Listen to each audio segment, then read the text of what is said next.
Ali Abdul Malik, arranged by Elias Shuba.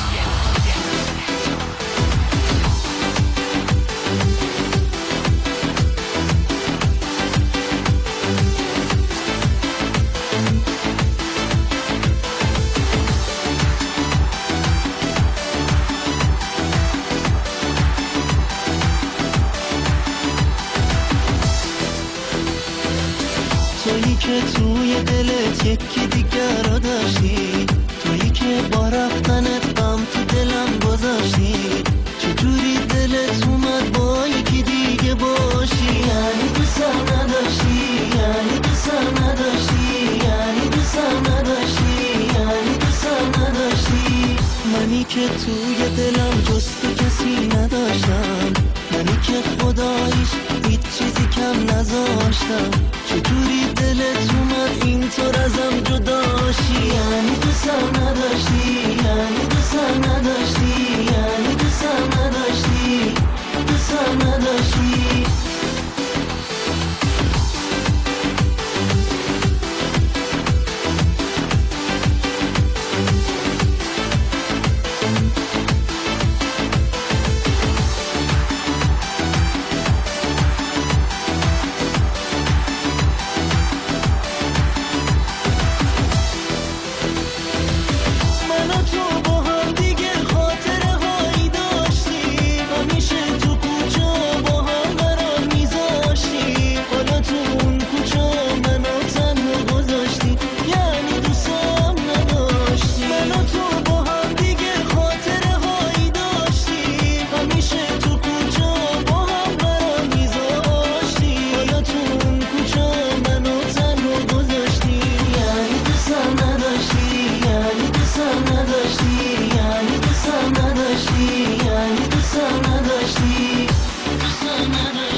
تویی که توی دلت یکی دیگر رو داشتی، تویی که با رفتنت غم تو دلم گذاشتی. چجوری دلت اومد با یکی دیگه باشی؟ یعنی دوستم نداشتی، یعنی دوستم نداشتی، یعنی دوستم نداشتی، یعنی دوستم نداشتی.